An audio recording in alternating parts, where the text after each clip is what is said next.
Antes de comenzar a hablar acerca de los trastornos mendelianos, es importante mencionar acerca de algunas generalidades de la genética. Sabemos que en los cromosomas se encuentran los alelos, los cuales representan las distintas variaciones de un gen, en donde en una persona, en su par de cromosomas, en donde uno proviene de la madre y el otro del padre, en donde los alelos pueden ser tanto dominantes o recesivos. Los alelos dominantes son las características que predominan en el individuo, mientras que los alelos recesivos son las características que tienen menos probabilidades de expresarse en el individuo.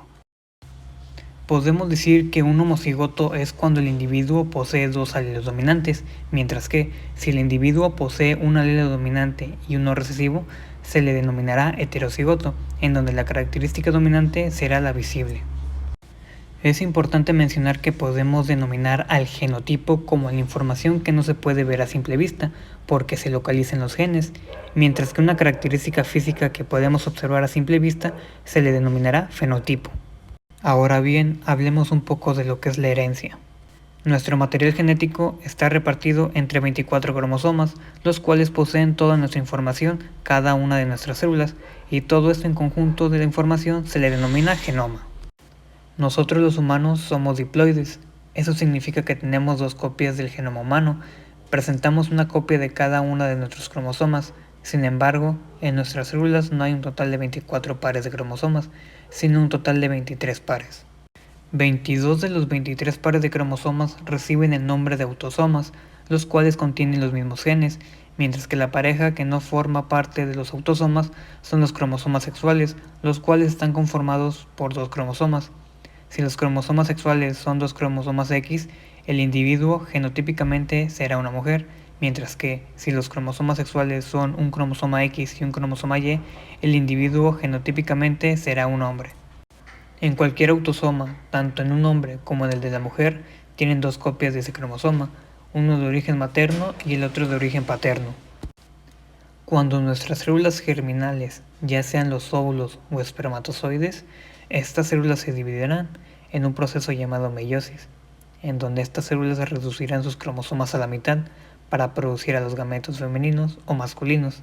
Cada gameto será portador de solo una copia, ya que serán las que se transmitirán a la siguiente generación, y cuando el óvulo y el espermatozoide se unen, el individuo obtendrá sus 22 autosomas con sus respectivas dos copias de cada uno. Recordemos que en los cromosomas sexuales, cuando son dos cromosomas X, el individuo es una mujer. Un cromosoma X proviene de la madre y el otro cromosoma X proviene del padre. Y cuando un cromosoma es X y el otro es Y, el individuo es hombre. El cromosoma X siempre proviene de la madre y el cromosoma Y siempre va a provenir del padre.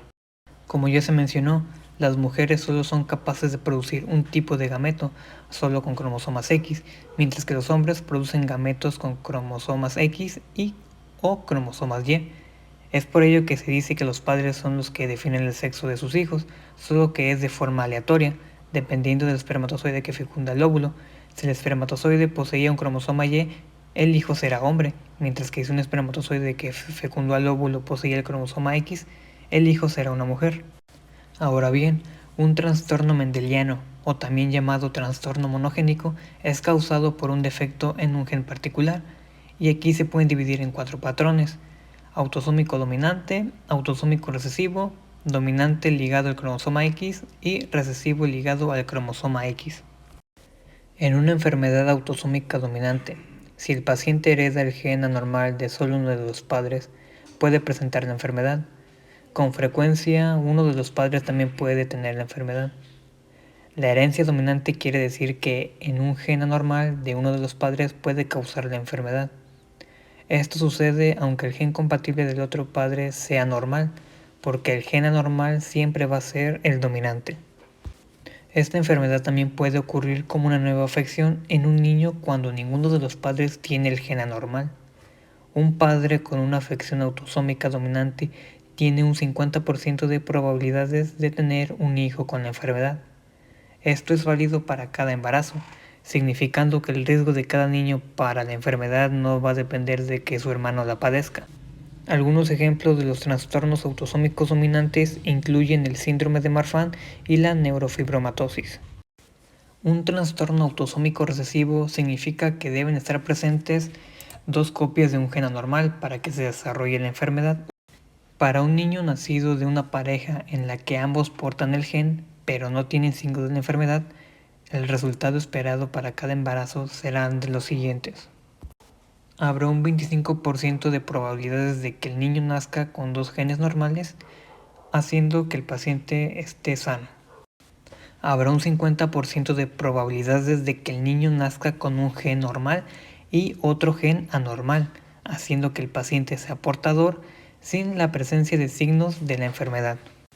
Y habrá otro 25% de probabilidades de que el niño nazca con 2 genes anormales, haciendo de que el niño padezca de la enfermedad. Entonces, si el paciente nace de padres que porten el mismo gen autosómico recesivo, tiene un 25% de probabilidades de heredar el gen anormal de ambos padres y desarrollar la enfermedad.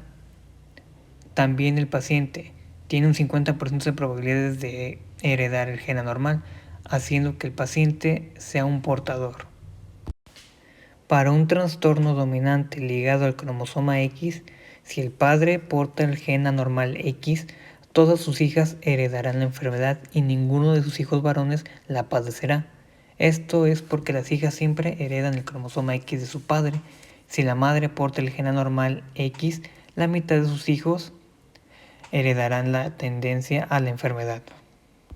Por ejemplo, si hay 4 hijos, 2 varones y 2 mujeres, y la madre es la afectada, o sea que tiene un cromosoma X anormal y tiene la enfermedad, pero el padre no tiene el gen X anormal, las probabilidades esperadas serán las siguientes. 2 hijos, un hombre y una mujer, tendrán la enfermedad, y los otros 2, un hombre y una mujer, no tendrán la enfermedad. Ahora bien, si hay 4 hijos, 2 mujeres y 2 varones, y el padre está afectado, o sea que su cromosoma X es anormal y tiene la enfermedad, y la madre no tiene ningún cromosoma normal, las probabilidades esperadas serán las siguientes. Las 2 niñas tendrán la enfermedad y los 2 niños no van a tener la enfermedad. En la herencia recesiva, ambos genes compatibles deben ser anormales para producir la enfermedad. Si solo un gen del par es anormal, la enfermedad no se presenta o será leve. Alguien que tenga un gen anormal, pero no los síntomas, se denomina portador y los portadores les pueden transmitir los genes anormales a sus hijos. Las enfermedades recesivas ligadas al cromosoma X casi siempre se van a presentar en hombres. Ellos son los que tienen un cromosoma X. Un solo gen recesivo en dicho cromosoma X causará la enfermedad. En cada embarazo, si la madre es una portadora de cierta enfermedad, o sea que ella tenga el cromosoma X anormal y el padre es un portador, el resultado esperado serán los siguientes. 25% de probabilidades de que un varón salga sano, otro 25% de probabilidad de que un varón salga con enfermedad, otro 25% de probabilidad es que salga una niña sana y otro 25% de probabilidad será de que una niña salga portadora de la enfermedad, sin padecer la enfermedad. Ahora bien, si el padre tiene la enfermedad y la madre no es una portadora, los resultados esperados serán los siguientes, en donde habrá un 50% de probabilidad de tener un varón sano y otro 50% de probabilidad de tener una niña sin la enfermedad, pero va a ser la portadora de la enfermedad. Esto significa que ninguno de los hijos presentaría en realidad signos de la enfermedad, pero el rasgo se puede heredar a los nietos.